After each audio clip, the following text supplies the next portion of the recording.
Welcome to our YouTube channel. और आज के क्लासेस में हम करेंगे क्लास 10 एक्सरसाइज 3.6 काफी important question number 1 Roman 1। Okay, let's begin this question. लेकिन इस चीज को समझने के लिए आपको एक चीज समझना जरूरी है।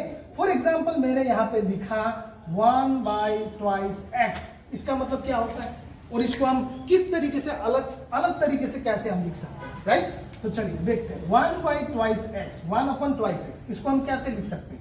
इसको लिख सकते हैं सर 1/2 इंटू 1/x लिख सकते हैं। अब समझ में नहीं आया तो इसको और सिंपल से समझने की कोशिश करते हैं। बेटा देखो, ये टीचर है, who is he is teacher, और ये एक स्टूडेंट है, ये एक स्टूडेंट है। तो टीचर इसको भी पढ़ाएंगे और इसको भी तो पढ़ाएंगे बेटा।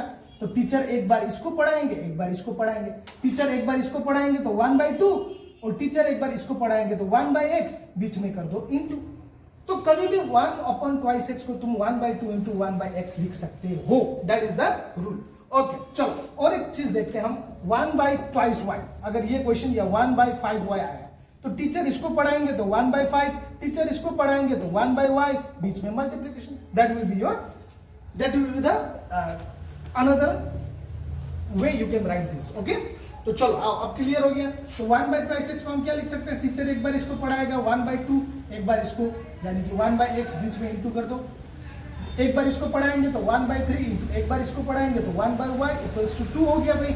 अब इधर देखो, एक बार इसे पढ़ाएंगे 1/3, एक बार इसे पढ़ाएंगे 1/x प्लस एक बार इसे पढ़ाएंगे 1/2 इंटू एक बार इसे पढ़ाएंगे 1/y equals to 13/6। I think it is clear, right? चलो अब आगे बढ़ते हैं बेटा।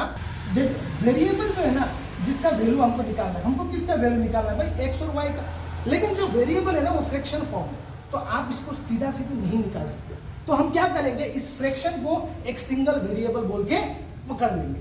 मतलब 1/x को p पकड़ेंगे। देखो बेटा 1/x को क्या पकड़ेंगे? p, और 1/y को हम q पकड़ेंगे। देखो बेटा एक ही वेरिएबल पकड़ लिया, p और q। 1/x वाज कॉम्प्लेक्स था ना, तो इसे सिंपल बना दिया। 1/x पूरा का पूरा को हमने पकड़ लिया p और q। तो यहाँ पे लिख लेना बेटा, let 1/x equals to p and 1/y equals to क्या हो गया बेटा? q। अब 1/2 और p क्या होता है? 1/2p प्लस 1/3 और q क्या होता है? 1/3q इक्वल्स टू क्या बेटा? 2। उस तरफ 1/3 और p 1/3p प्लस 1/2 और q 1/2q इक्वल्स टू 13/6। अब यहाँ पे तुम फंसोगे बेटा। क्यों सर? p कहाँ है? हवा में है, ऊपर है या नीचे? तुम फंस जाओगे यहाँ पे। तो याद रखना, कोई भी नंबर तुम लिखो या कोई भी वेरिएबल लिखो वो हमेशा ऊपर ही होता है, क्योंकि उसके नीचे क्या होता है? 1 होता है। तो चलो बेटा, ये p में कंफ्यूजन नहीं है। p किसके साथ है? 2 के साथ कि 1 के साथ? 1 के साथ है। चलो अब आगे बढ़ते हैं बेटा। अब देखो बेटा, कभी भी फ्रैक्शन के बीच में, कभी भी फ्रैक्शन यानी कि बाय वाले नंबर के बीच प्लस या माइनस आया तो आपको एलसीएम लेना बेटा। क्या लेना है? एलसीएम। 2 और 3 का एलसीएम 6। अब नीचे का देखो, ऊपर के साथ मल्टीप्लाई करो। 2 how many times? 6, 3 times. 2 how many times? 6, 3 times. 3 1s are 3, और p का क्या होगा? p plus 3 how many times? 6, 2 times. और 2 1s are क्या होता है सर? 2। q का q लिख दो, इक्वल्स टू क्या हो गया? 2 सर। अब इधर भी सेम टेक्निक, 3 और 2 का एलसीएम कितना होता है sir? 6। 3 how many times? 6, 2 times. तो 2 को ऊपर कर दो, इंटू बेटा ऊपर कर दो। 2 1s are 2 प्लस p, और sorry 2p plus 2 how many times? 6, 3 times. 200 times 6, 3 times. तो 3 1s are 3, और q का q इक्वल्स टू 13/6। देखो बेटा, फ्रैक्शन फॉर्म में इज इक्वल के सेम साइड, इज इक्वल के देखो बेटा सेम न्यूमरेटर अगर सेम है तो कैंसिलेशन कर दो सीधा। अब यहां से निकल के आया बेटा 3p plus 2q equals to, ये इधर क्रॉस मल्टीप्लिकेशन हो जाएगा बेटा। 6 2 12, दैट इज इक्वेशन 1। और you can say this is equation 1, this is equation 2, this is equation 3। आप ये भी कह सकते हो, but let us assume this is equation 1। अब इसको करो बेटा, क्या हो जाएगा? 2p plus 3q equals to 6 cancel हो गया तो बचा क्या? 13, दैट इज इक्वेशन 2। तो चलिए, ये जो इक्वेशन 1 और इक्वेशन 2 इसको अच्छे से लिखा है। देखिए इसको यहां पे लिखा है और इसको यहां पे लिखा है, बस। तो इसको मैं मिटा सकता हूं, राइट? तो अब क्या करना है अपने को? देखो भाई, substitution, elimination, cross multiplication, 3 method है। अब तीनों मेथड में से सिंपल और छोटा बनता है क्या? Elimination method. तो एलिमिनेशन मेथड पे आपको यूज करना पड़ेगा बेटा। देखो, using elimination method, elimination method. अब एलिमिनेशन मेथड क्या था? Elimination method what it is called in Assamese? Assamese में क्या बोला जाता है इस चीज को? प्रतिस्थापन पद्धति, अपनयन पद्धति, वज्रगुणन पद्धति। अपनयन पद्धति, अपनयन पद्धति व्यवहार करी पाओ। तो अपनयन पद्धति क्या बोलता है ना, याद रखना, बल्ले बल्ले बल्ले बल्ले, ऐसा याद रखना बेटा, बल्ले बल्ले, एक उंगली ऊपर एक उंगली नीचे, फिर से एक उंगली नीचे एक उंगली ऊपर।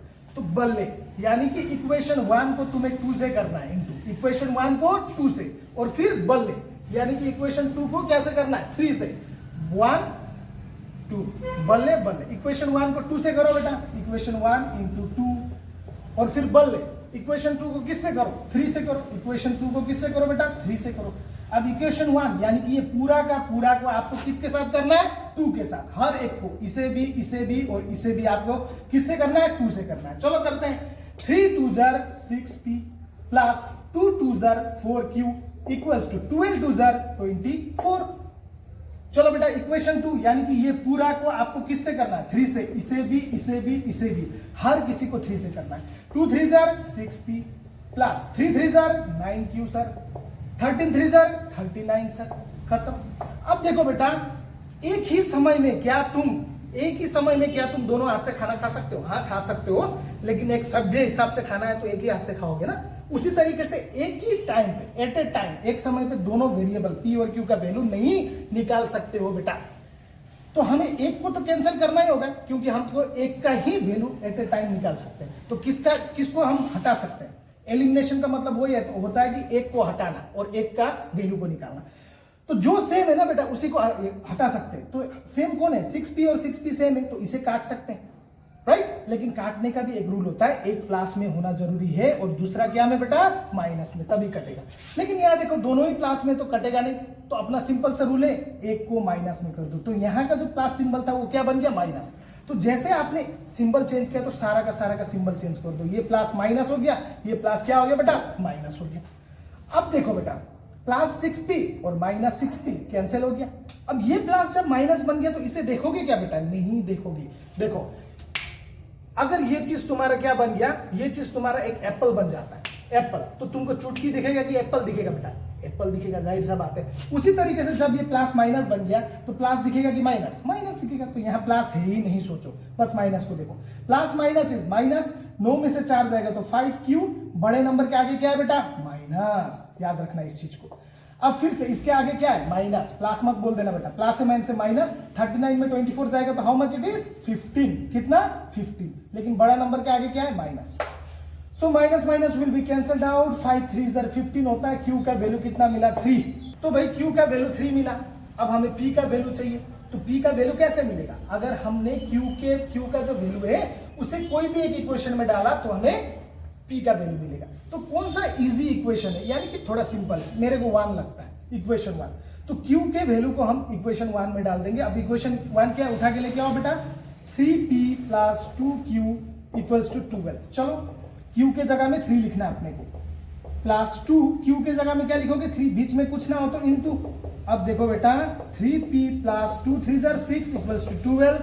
अब देखो बेटा 3p equals to 12 plus 6 minus 6 हो जाएगा, तो 3p इक्वल्स टू 12 और 6 कितना होता है बेटा? 6 होता है। तो ध्यान से देखो बेटा, p इक्वल्स टू 3 2 जार 6, p इक्वल्स टू 2। तो आपके पास p और q दोनों का वैल्यू आ गया। खुश मत होना, क्योंकि p और q का वैल्यू नहीं चाहिए आपको, x और y का चाहिए। निकला है क्या? नहीं लिखना है। तो अब क्या करो बेटा, आप सोचो, आपने थोड़ी देर पहले क्या किया था? चलो याद करो, क्या किया था? Since 1 by x equals to p and 1 by y equals to q, आपने इस पकड़ा था कि नहीं पकड़ा था? याद है? तो उसी चीज को फिर से लिख के स्टार्ट करो। 1 by x equals to p, p का वैल्यू कितना है बेटा? 2, तो p के जगह में 2 लिखो। 1 by y equals to q, q का वैल्यू कितना है बेटा? 3 है, तो 3 लिखो। अब शुरू करो cross multiplication. x into 2 2x, 1 1s are 1, so x will be 1 by 2. y into 3 3y, 1 1s are 1, y equals to 1 upon 3. So this is your answer. चलिए मिलते हैं नेक्स्ट क्वेश्चन में। उम्मीद करता हूं कि आप सभी को समझ में आया। Thank you very much.